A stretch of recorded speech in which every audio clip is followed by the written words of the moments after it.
Seja muito bem-vindo ao canal Catolicismo em Pauta. Meu nome é Renata Morim e hoje Dom Henrique Soares nos apresenta uma bela reflexão sobre a liturgia da palavra da Santa Missa da Solenidade de São Pedro e São Paulo. Ouçamos.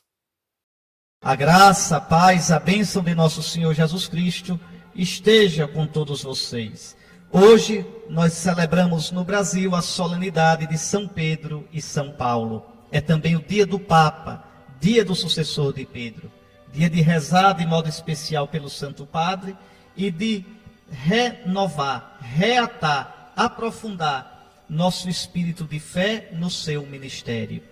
Quem vos ouve, a mim ouve, tu és Pedro, sobre esta pedra edificarei a minha igreja, o que ligares na terra será ligado no céu, o que desligares na terra será desligado no céu. Todos os discípulos de Cristo, por vontade do próprio Senhor Jesus, têm o dever, a obrigação sagrada da comunhão obediente, respeitosa e fiel com o sucessor de Pedro, pastor de toda a igreja de Cristo. Se cada bispo é pastor da sua igreja diocesana, o Papa, como bispo de Roma e sucessor de Pedro, é pastor de toda a igreja. Então, hoje, solenidade de São Pedro e São Paulo, apóstolos. E antes de entrarmos, meus irmãos, na leitura da palavra de Deus, na meditação de cada uma das leituras, eu gostaria de fazer uma reflexão mais geral sobre esta festa. O missal romano diz assim: eis os santos que, vivendo neste mundo, plantaram a igreja, regando-a com seu sangue. Beberam o cálice do Senhor e se tornaram amigos de Deus. Que coisa impressionante. Está aí um belo resumo do que São Pedro e São Paulo significam para nós. Os santos que, vivendo neste mundo, no mundo não fácil, mundo complicado, cheio de contradições, como o mundo de hoje. Pois bem, eis os santos que, vivendo neste mundo, vivendo as lutas deste mundo, plantaram a igreja, regando-a com seu sangue. Plantaram a igreja com a pregação. Plantaram a igreja com o exemplo de vida. Plantaram a igreja por cartas. Plantaram a igreja nas suas viagens, fundando comunidades nas grandes cidades do Império Romano. Não só a plantaram, regaram-na com seu sangue. Não somente porque derramaram sangue no final da vida, Pedro na cruz, Paulo pela espada, mas porque derramaram a vida, o suor, dia a dia pela igreja. Eis os santos que, vivendo neste mundo, plantaram a igreja, regando-a com seu sangue. Beberam do cálice do Senhor e se tornaram amigos de Deus. Ninguém se torna amigo de Deus. Ninguém se torna amigo de Cristo sem beber do seu cálice. Podeis beber do cálice que eu vou beber? Podeis ser batizados no batismo no qual serei batizado? Pergunta Jesus aos apóstolos. Eis aqui o verdadeiro apóstolo. É aquele que bebe do cálice do Senhor. É aquele que nos bons e nos maus momentos está unido ao Senhor. E isto Pedro e Paulo foram. Pois, por isso mesmo, eles são chamados de corifeus, isto é, líderes, chefes, colunas da igreja. Eles são apóstolos, eles são os primeiros enviados do Senhor. São testemunhas do Cristo morto e ressuscitado. A pregação deles plantou a igreja, que vive do testemunho que eles deram. Vejam, a fé cristã, meus queridos irmãos, é apostólica. A igreja de Cristo ou é apostólica ou não é a igreja de Cristo. O que significa ser apostólica? Significa que é a igreja fundada pelos apóstolos. Cristo, morto e ressuscitado, apareceu aos apóstolos. Cristo deu aos apóstolos o Espírito Santo. E com o Espírito Santo a autoridade de testemunhá-lo, de pregá-lo e de dirigir a comunidade cristã. Na pregação, na administração dos sacramentos e no pastoreio, no governo pastoral.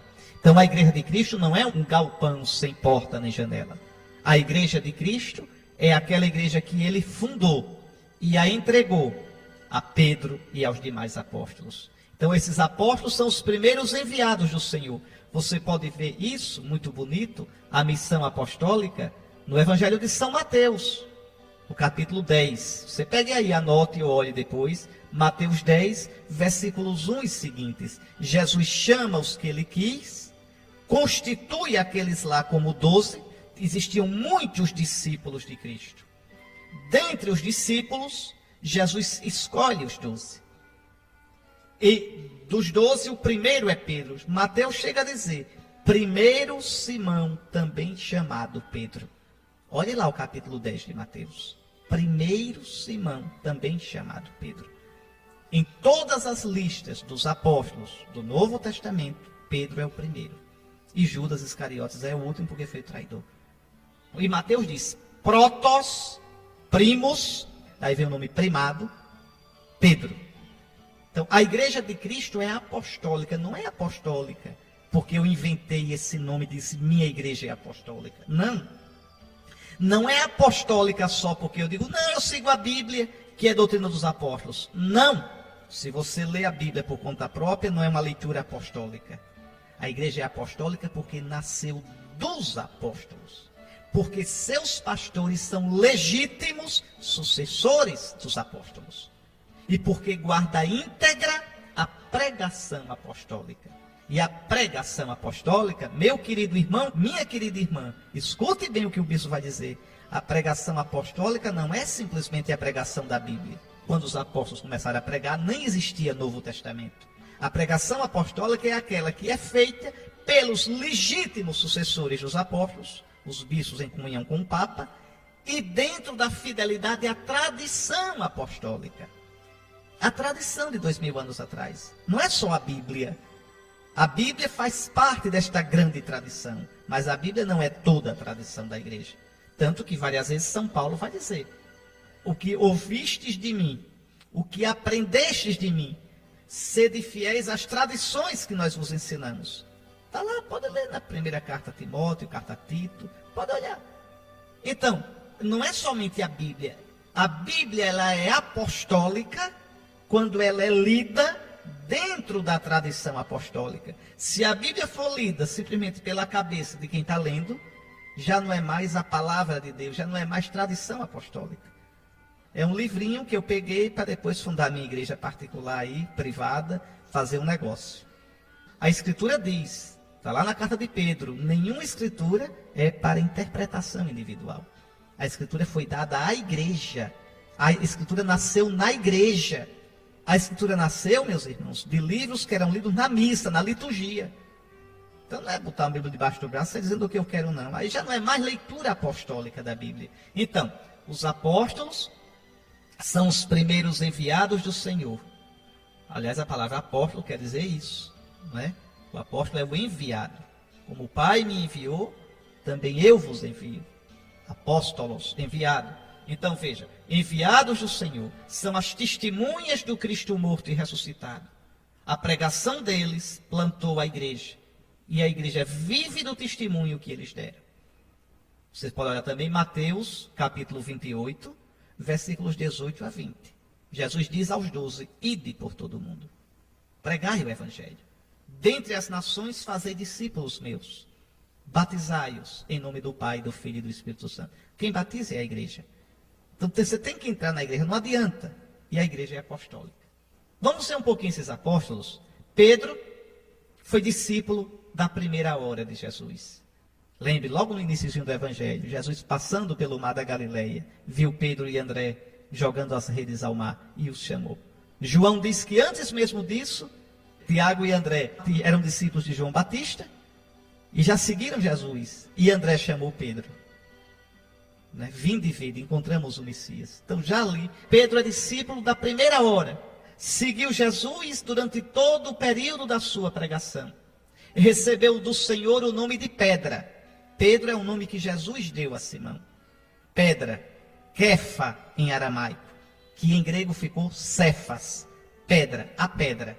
Jesus vai dizer, sobre esta pedra eu edificarei a minha igreja. Muda o nome de Simão para Pedra, porque sobre esta pedra ele quer edificar a igreja dele. Foi colocado à frente do colégio dos 12 e de todos os discípulos de Cristo. Era um homem generoso, mas ao mesmo tempo, vocês sabem, espontâneo, frágil. Chegou a negar o mestre e após a ressurreição, Jesus confirmou a sua missão de apacentar o rebanho. Cristo dá a Pedro o pastoreio de todo o rebanho. Dá os 12 em conjunto e depois dá a Pedro sozinho. Então tem Pedro com os 12 e Pedro sozinho. Pedro com os 12 é pastor da igreja. Pedro sozinho é pastor e é o coordenador dos 12. Pregou o evangelho e deu seu último testemunho em Roma, onde foi crucificado sob o imperador Nero no ano 67. Eis aí o nosso querido Pedro. E Paulo? Paulo é interessante. Foi contemporâneo de Jesus, mas não conheceu Jesus. Interessante isso, né? Paulo, ao que tudo indica, estava em Jerusalém no tempo de Jesus, estudando na escola de Gamaliel. Ele não conheceu Jesus. Então Paulo não conheceu Jesus segundo a carne. Foi perseguidor ferrenho dos cristãos. Veja, Pedro não tinha estudo. Era um pescador impulsivo, meio grosseirão assim, mas muito generoso, muito bom. Também de pavio curto. Paulo não. Paulo era um estudioso, erudito, profundo, um fariseu, estudado. E tinha tendência, Paulo não era homem assim de meio termo não. Paulo quando pegava o boi, pegava pelas pontas. Quando era fariseu mesmo. Quando foi cristão mesmo. Não era homem de... O que Paulo pegasse, ele pegava com paixão.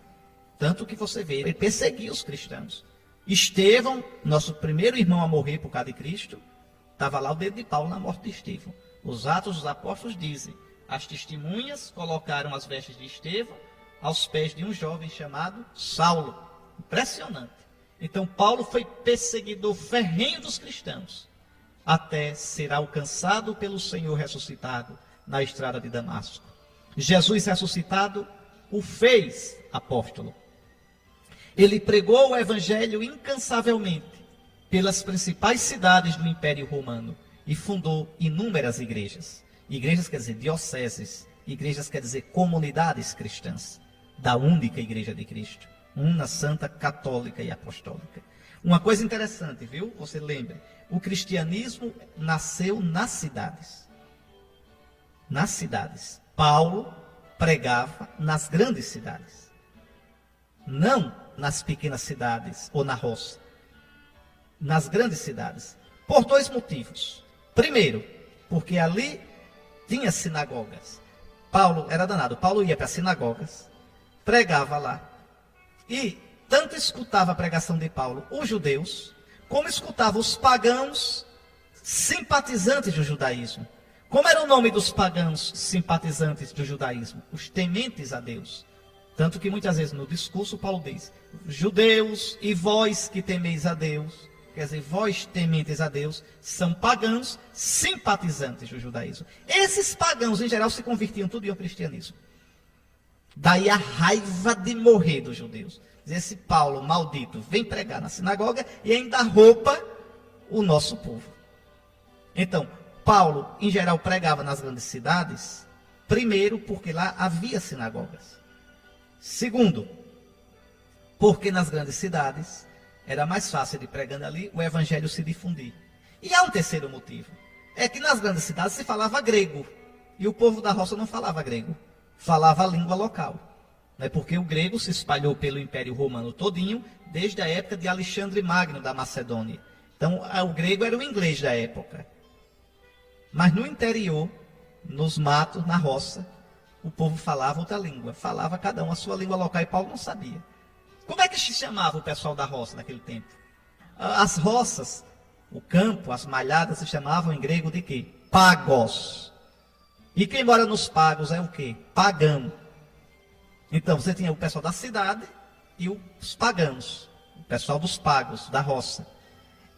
Como o cristianismo começou nas cidades grandes, chegou um tempo que o pessoal da cidade em geral era cristão e o pessoal dos pagos não era cristão. Daí o nome de pagão ficou querendo dizer quem não é cristão. Repare como são as coisas. Depois a situação se inverteu na parte da Idade Média, quando as cidades se acabaram, nos séculos de ferro. Quais são os séculos de ferro? Lá vou eu me metendo em história.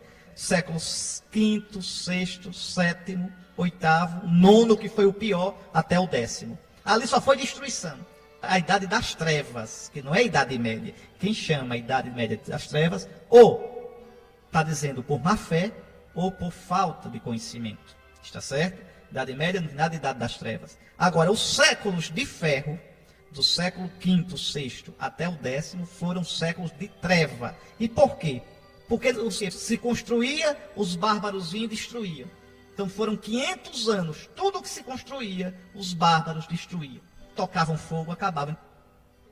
Já os séculos 11, 12, 13, até a primeira metade do século 14, são séculos de luz pura. O século 12 é brilhante, de cultura.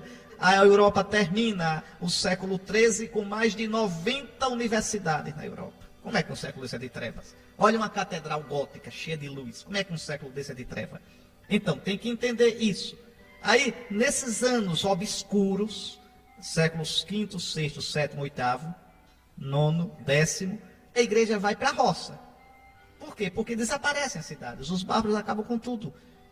Então, hoje, a igreja está também na roça. É até mais forte na roça.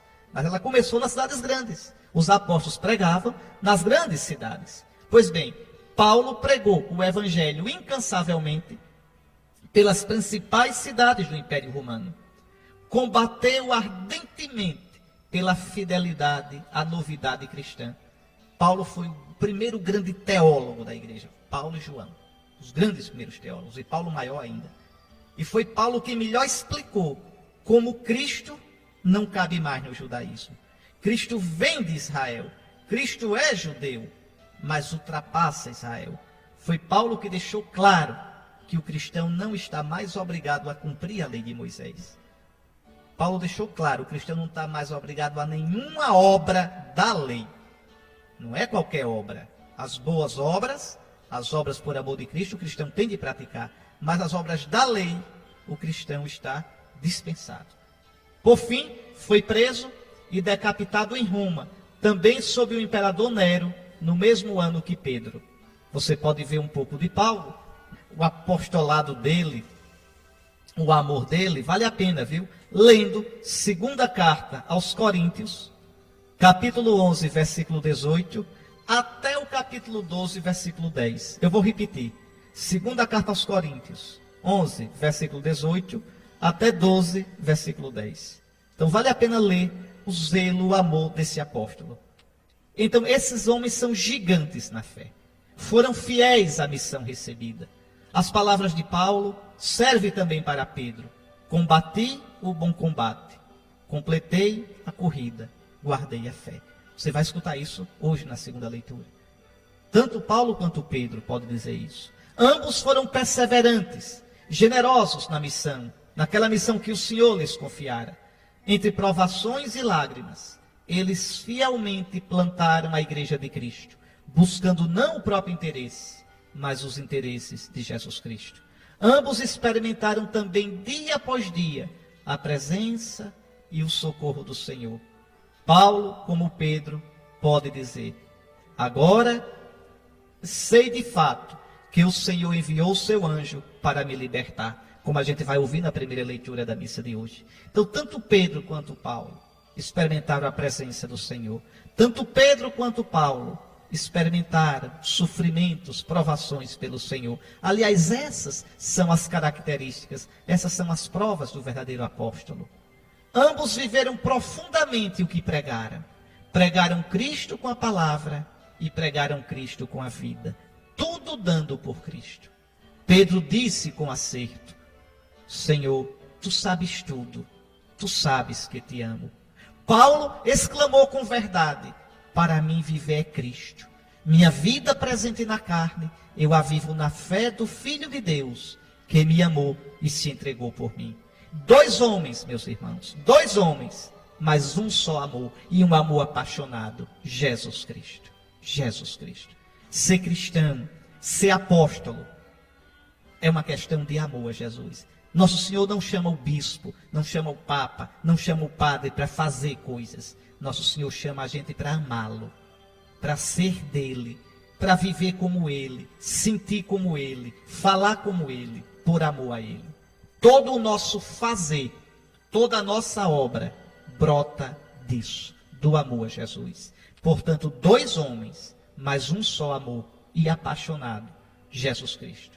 2 vidas, mas um só ideal, anunciar Jesus Cristo. Em Jesus, eles apostaram tudo. Por Jesus, gastaram a própria vida. Da loucura da cruz e da esperança da ressurreição de Jesus, eles fizeram seu tesouro e seu critério de vida. Era tudo o que eles queriam na vida. Anunciar Jesus, imitar Jesus, participar dos sofrimentos de Jesus. Vale a pena você ler João, capítulo 21, versículos 15 a 19.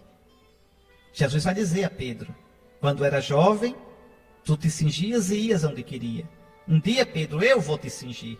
Eu vou te levar onde não queres. Eu vou te levar à cruz. Segue-me. João 21, 15 a 19. E São Paulo, Filipenses 3, 4, 14. Filipenses 3, 4, 14. São Paulo abre o coração e diz: por causa de Jesus eu perdi tudo. Perdi tudo para ser encontrado em Jesus. Tudo eu tenho como esterco por causa de Jesus, meu Senhor. Ambos derramaram sangue pelo Senhor, beberam do cálice do Senhor e se tornaram amigos de Deus. Ô meu irmão, eis a maior de todas as honras de Pedro e de Paulo. Beberam o cálice do Senhor, participando dos seus sofrimentos, unindo a Cristo as vidas deles até o martírio em Roma, para serem herdeiros da glória de Cristo. Está aí, meus irmãos, esses 2 grandes apóstolos. Hoje também, os nossos corações se voltam para a igreja de Roma, aquela que foi regada com o sangue de Pedro e de Paulo, aquela que guarda seus túmulos, aquela que é e será sempre a igreja de Pedro. A diocese de Roma, a igreja de Roma, é a primeira de todas as igrejas, porque é a igreja de Pedro e de Paulo, e de modo especial é a igreja de Pedro. É interessante, né, que algumas seitas dizem, deturpando totalmente a Bíblia, que Roma é a grande prostituta. Pega aquela frase: é triste ver a ignorância junto com a má fé. Pega Apocalipse 18:4. Ouvi outra voz do céu que dizia: sai dela, meu povo, não sejais cúmplices de seus pecados. Está vendo? Sai dela, da igreja de Roma. Nada disso, tudo isso. É só olhar o texto todo. Aqui, sair dela de quem? De Roma, da cidade de Roma pagã, da cidade de Roma imperial. A cidade de Roma, o império romano que perseguia os cristãos e que foi vencido. Foi vencido. Né? Então, a igreja venceu com a graça de Cristo. Aquela grande prostituta do Apocalipse, a Babilônia, é o império romano. É a cidade de Roma enquanto capital daquele antigo império pagão que perseguia os cristãos. Leia Apocalipse 17. Tem nada a ver com a igreja de Roma. Quanto à igreja de Roma, ela é a esposa do Cordeiro, imagem da Jerusalém celeste. Está lá, Apocalipse 21, 1 a 11. Dê uma lidinha lá. Aliás, tem uma coisa interessante, só por curiosidade, né? Quando a gente sabe um pouquinho de nada de história, de geografia, coisa muda, a gente ri das doidices que às vezes as seitas colocam. Dizer, por exemplo, o Apocalipse diz que a prostituta está sobre 7 colinas. Mas, olha, está vendo? É a igreja, é o Vaticano. Não, meu amigo, porque essas 7 colinas não tem nada a ver com o Vaticano. São as colinas da Roma antiga. O Vaticano fica do outro lado do rio, fica fora das colinas de Roma. Por isso Pedro foi martirizado lá fora da cidade. A colina vaticana não tem nada a ver com as 7 colinas de Roma. Então, não tem nada a ver. A prostituta do Apocalipse tem nada a ver com a igreja. É o império romano.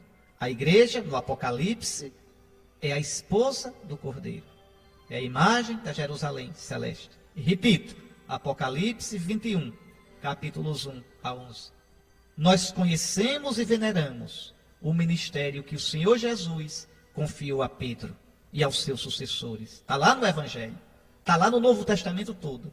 Jesus deu a Pedro a primazia, a ele e aos seus sucessores, em benefício de toda a igreja. Ser o pastor de todo o rebanho de Cristo. Ser a primeira testemunha da verdadeira fé. E qual é a verdadeira fé? Jesus é o Cristo, o Filho do Deus vivo. Leia Mateus capítulo 10, versículo 2. Anota na sua Bíblia, eu vou dizer umas passagenzinhas. Anota. Mateus 10, versículo 2. Pedro é o primeiro dos apóstolos. São Mateus diz, primeiro Simão, também chamado Pedro. Anote, vá. Agora anota, Mateus 16, versículos 17 e seguintes.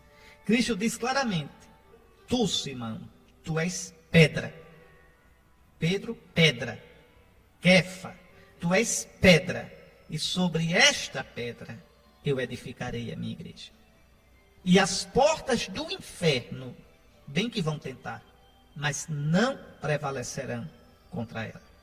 Entenda, a força da igreja não está no padre, no bispo, está em Cristo, ressuscitado, vitorioso, que não permitirá nunca que a sua igreja, que ele entregou a Pedro e aos seus sucessores, pereça. Então, as portas do inferno não prevalecerão. E diz mais, Pedro, o que tu ligares na terra, essa é uma palavra misteriosíssima, será ligado no céu. E o que tu desligares na terra, será desligado no céu. Então, Pedro realmente tem as chaves do reino de Deus. Eu te darei as chaves do reino dos céus. Por isso, no brasão do Papa, você tem duas chaves. É a chave para abrir e a chave para fechar. A chave para ligar e a chave para desligar. Está aí. Ah, porque o Papa. Cuidado. O Papa é o chefe da igreja. Ah, mas não aceite. Se você é cristão, aceite porque Cristo colocou. É por obediência a Cristo, meu amigo. É Cristo, não é... Olhe, não é facultativo um cristão respeitar e obedecer ao Papa. É obrigatório. Um cristão que não obedeça ao Papa nas questões de fé, de doutrina, de moral, está em pecado. Quem vos ouve a mim, ouve. Quem vos rejeita a mim, rejeita. Quem me rejeita, rejeita o Pai que me enviou. Todo cristão, inclusive os bispos, devem comunhão, fidelidade, obediência ao Santo Padre, o Papa. Isso é doutrina da nossa Sagrada Escritura toda. Toda. Eu citei Mateus, não foi capítulo 10, versículo 2? Citei Mateus, capítulo 16, versículo 17 e seguinte. Leia também Lucas, leia lá, Lucas 22, 31. Simão, eu orei por ti para que a tua fé não desfaleça. E tu, uma vez convertido, confirma os teus irmãos na fé. É a missão de Pedro.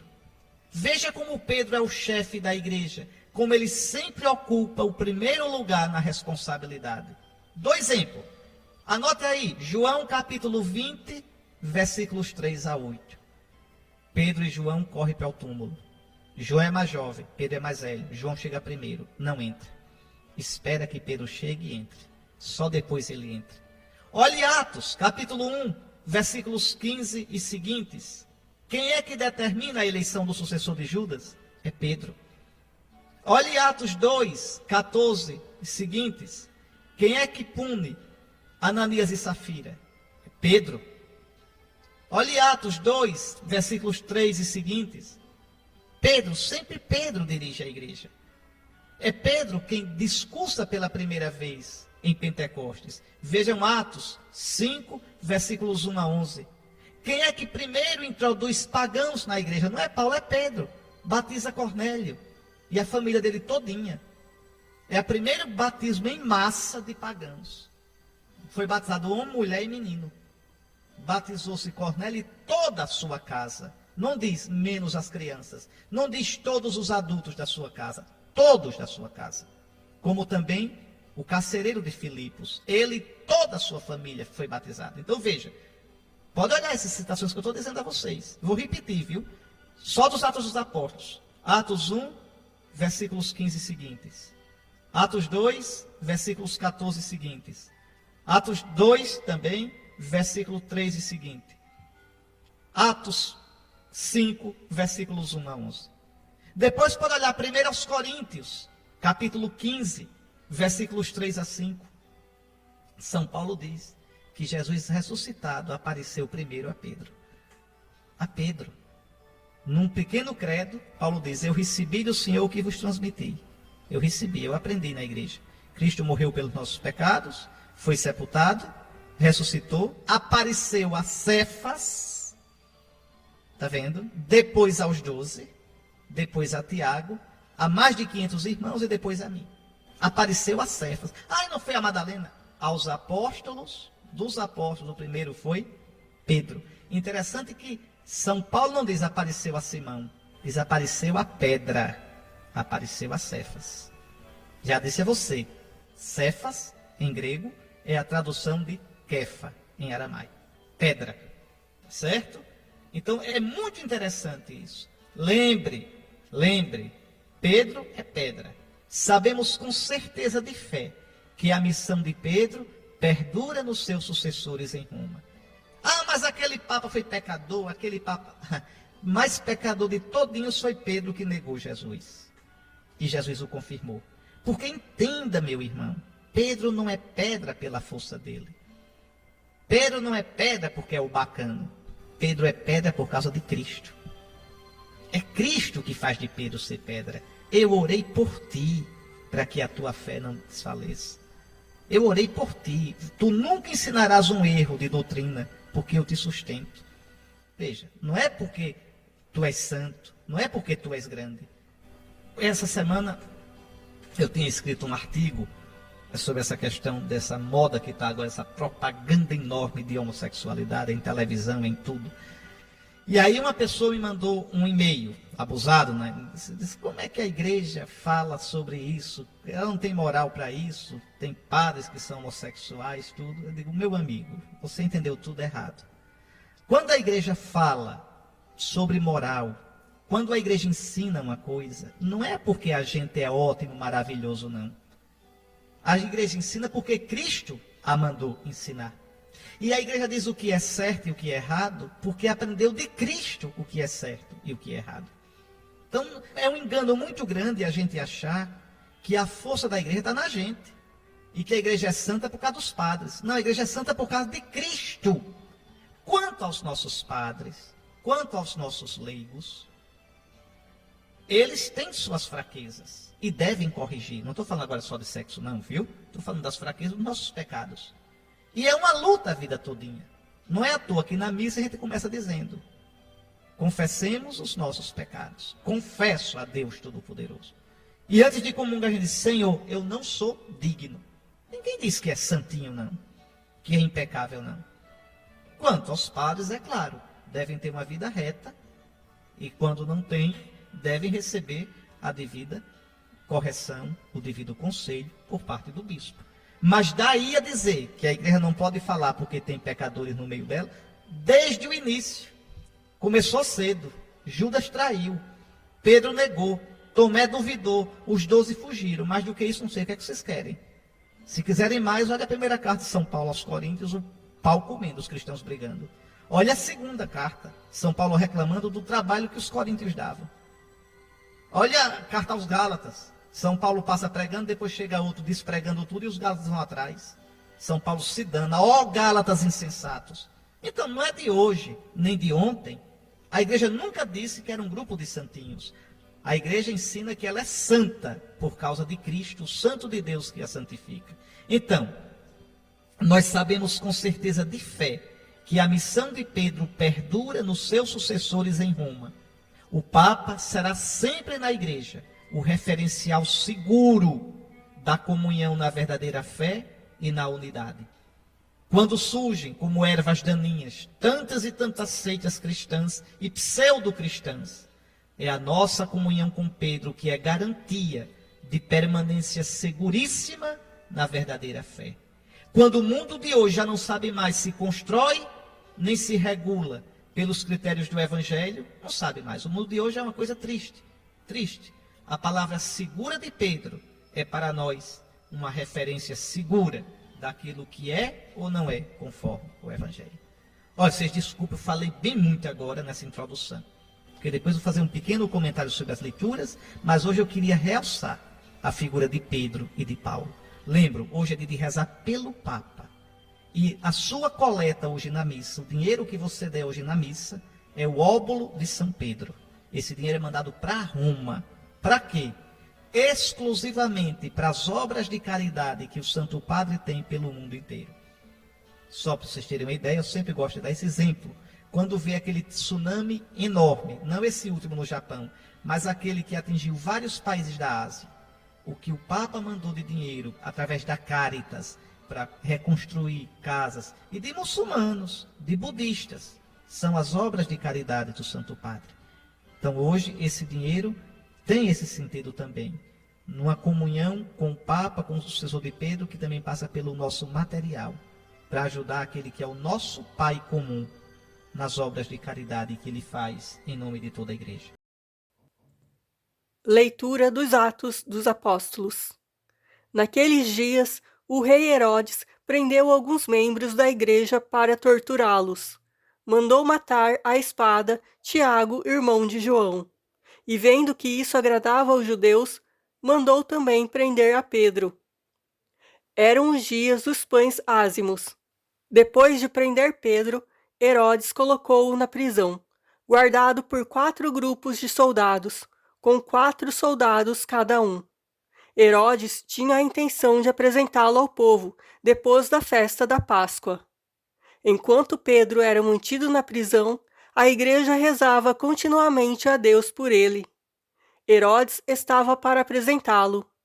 Naquela mesma noite, Pedro dormia entre 2 soldados, preso com 2 correntes, e os guardas vigiavam a porta da prisão. Eis que apareceu o anjo do Senhor, e uma luz iluminou a cela. O anjo tocou o ombro de Pedro, acordou-o e disse: Levanta-te depressa. As correntes caíram-lhe das mãos. O anjo continuou: Coloca o cinto e calça tuas sandálias. Pedro obedeceu e o anjo lhe disse: Põe tua capa e vem comigo. Pedro acompanhou-o e não sabia que era realidade o que estava acontecendo por meio do anjo, pois pensava que aquilo era uma visão. Depois de passarem pela primeira e segunda guarda, chegaram ao portão de ferro que dava para a cidade. O portão abriu-se sozinho.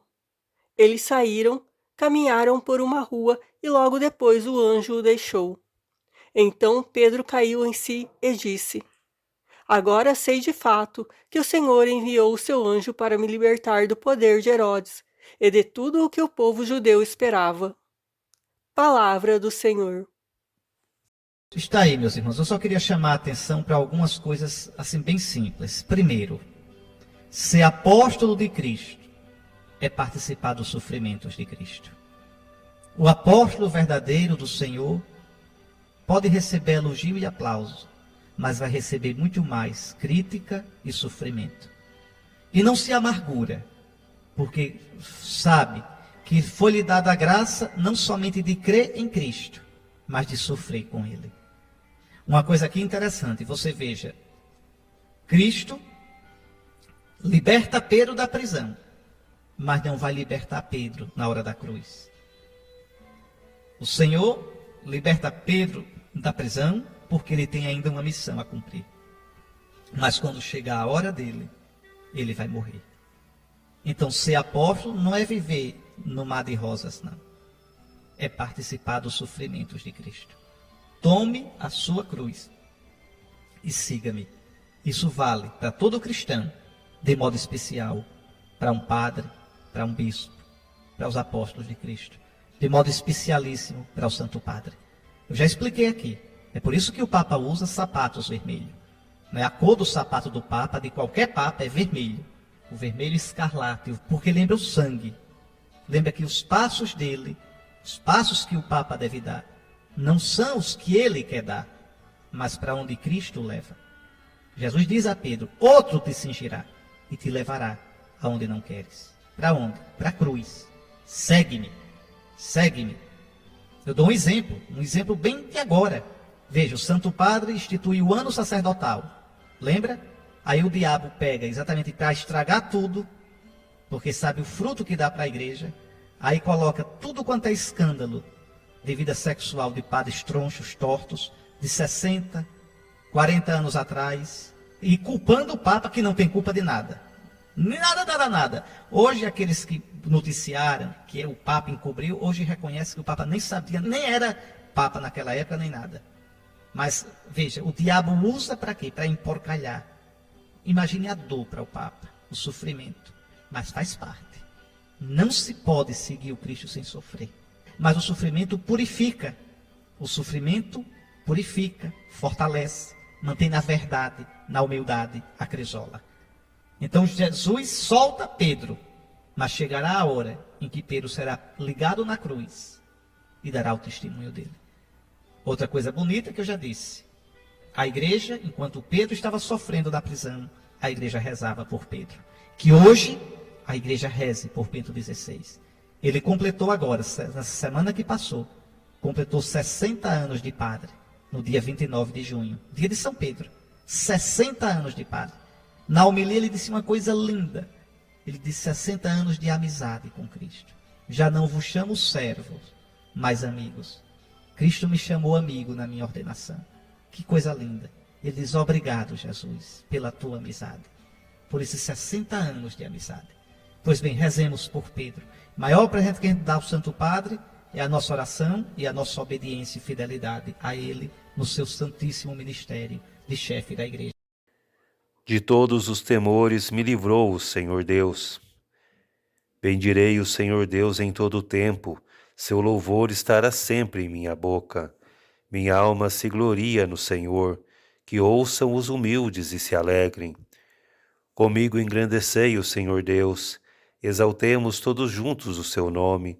Todas as vezes que o busquei, ele me ouviu, e de todos os temores me livrou.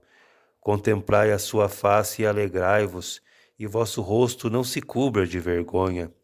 Este infeliz gritou a Deus e foi ouvido, e o Senhor o libertou de toda angústia.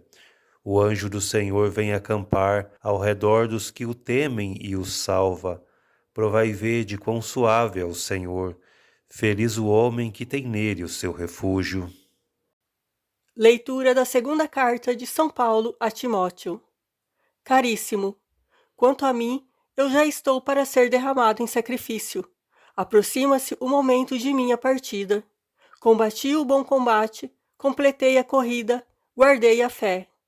Agora está reservada para mim a coroa da justiça, que o Senhor, justo juiz, me dará naquele dia, e não somente a mim, mas também a todos que esperam com amor a sua manifestação gloriosa. Mas o Senhor esteve ao meu lado e me deu forças. Ele fez com que a mensagem fosse anunciada por mim integralmente e ouvida por todas as nações. E eu fui libertado da boca do leão. O Senhor me libertará de todo mal e me salvará para o seu reino celeste. A ele a glória pelos séculos dos séculos. Amém. Palavra do Senhor. Está aí, meus irmãos, uma vida todinha entregue por Cristo. Né? Resume bem a vida de Paulo, mas também a vida de Pedro. Eu já estou para ser derramado em sacrifício. Aproxima-se o momento da minha partida. É por isso que o padre é sacerdote. Porque a vida dele é um sacrifício de louvor a Deus por Cristo no Espírito Santo. A missa que o padre celebra no altar, ele deve celebrar na vida dele. Veja, eu já estou para ser derramado. Me derramei todinho como Cristo se derramou. Me quebrei todinho como Cristo se quebrou. Já não sou eu quem vivo, é Cristo que vive em mim. Esse é o resumo da vida de Pedro. Esse é o resumo da vida de Paulo. Depois, a certeza da fidelidade guardada. Meu Deus, queira Deus a gente poder dizer isso no fim da vida da gente. Combati o bom combate, completei a corrida, guardei a fé. Isso é o grande dom que a gente deve pedir, sobretudo nós bispos, os padres, o dom da perseverança até o fim.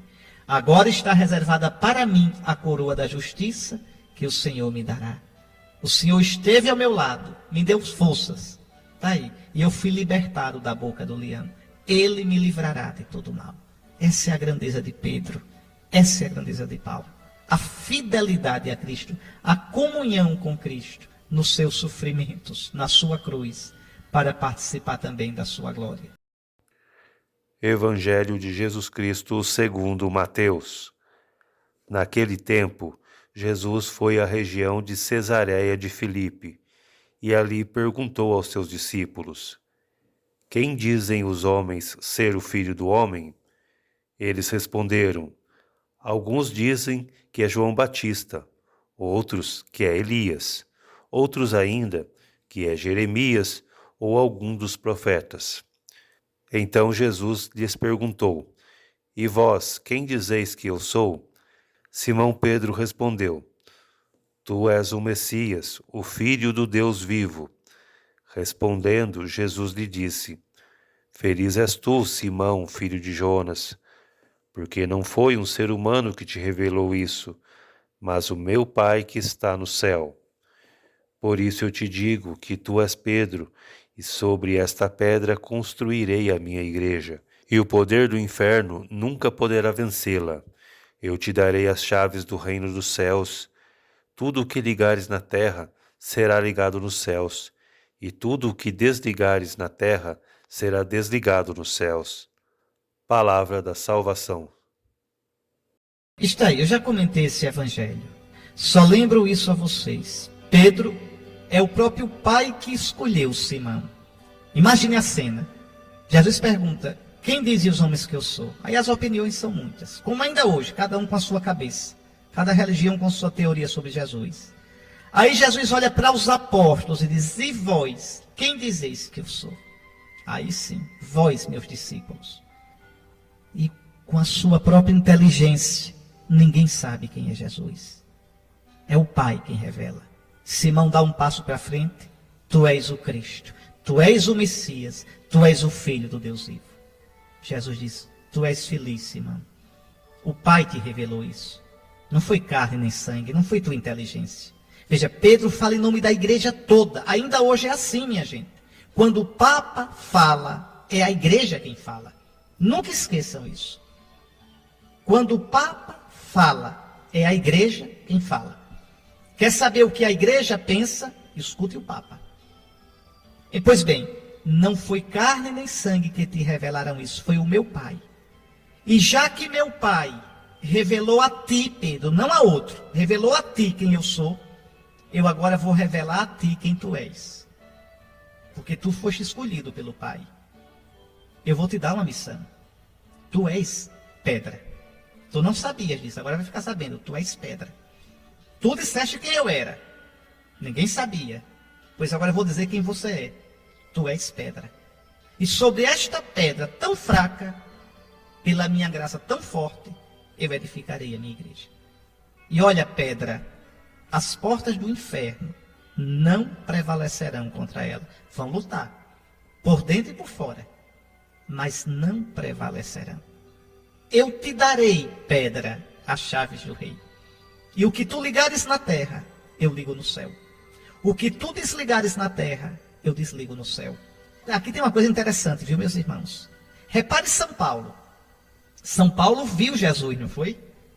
Foi Jesus mesmo que chamou Paulo. Foi Jesus mesmo que apareceu a Paulo. Foi Jesus mesmo que fez de Paulo apóstolo. Foi Jesus. E, no entanto, Paulo, ele mesmo diz na carta aos Gálatas, vai a Jerusalém só para ver Pedro. Ele diz, 3 anos depois da minha conversão, eu subi a Jerusalém para ver Cefas. Interessante, para ver a pedra. Por quê? Porque Paulo não é soberbo. Porque Paulo sabe que Cristo deu a pedra, deu a Pedro a chefia da igreja. Então é interessante isso. Ninguém pode se colocar como cristão acima do Papa, na autoridade. Não. É claro, está acima do Papa quem amar mais. Está acima do Papa quem for o menor.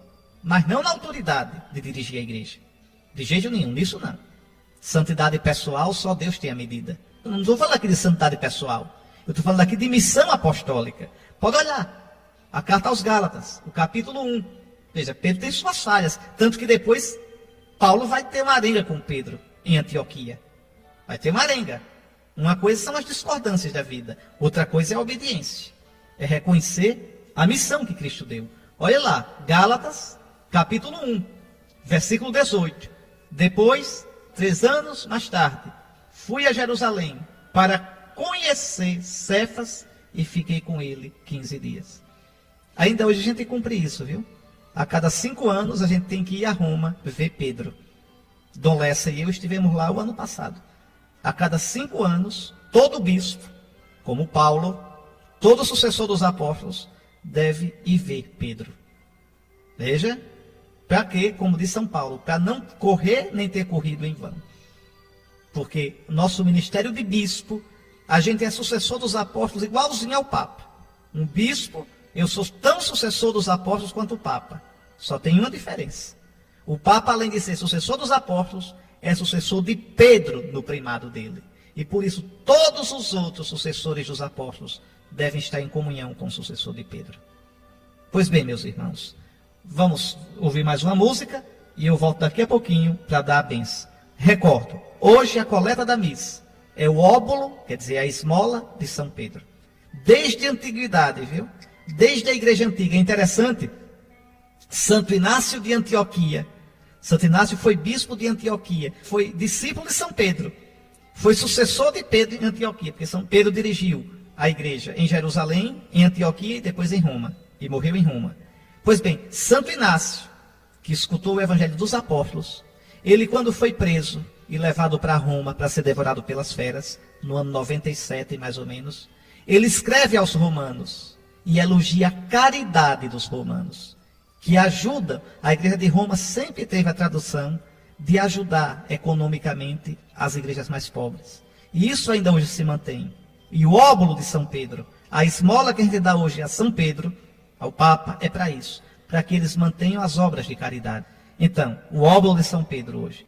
Celebramos então a solenidade de São Pedro e São Paulo. Peço a você, meu querido irmão, reze pelo Santo Padre. Sejamos firmes na nossa comunhão com o santo sucessor de Pedro. Agradeçamos a Deus porque no século XX e século XXI tivemos papas que foram assim de uma estatura enorme. Leão XIII, Bento XV, Pio X, Pio XI, Pio XII, que caluniaram até não poder mais, dizendo que era o Papa de Hitler, e agora os próprios judeus já estão reconhecendo a grandeza desse Papa. Mas é assim mesmo, se calunia porque sabe que não vai ser processado e vende livro. Depois, João 23, Paulo VI, João Paulo I, João Paulo II, Bento XVI. Agradeçamos a Deus por esses papas que foram uma bênção de Deus no século passado, nesse século. E agora, de todo o coração, eu dou a bênção a vocês. O Senhor esteja convosco, Ele está no meio de nós. Pela intercessão dos santos apóstolos Pedro e Paulo, abençoe-vos o Deus Todo-Poderoso, Pai, Filho e Espírito Santo. Se este conteúdo te fez bem, comenta aqui embaixo, deixe seu like, compartilhe este vídeo com seus familiares e amigos e se inscreva aqui no canal Catolicismo em Pauta. Em cada vídeo do canal, indicaremos alguns livros que ajudarão na sua edificação pessoal e progresso espiritual. E comprando algum livro por meio dos links que estarão na descrição do vídeo, você ajudará o canal Catolicismo em Pauta, que receberá uma pequena comissão por cada exemplar que for adquirido. Até o próximo vídeo, salve Maria e que Deus te abençoe!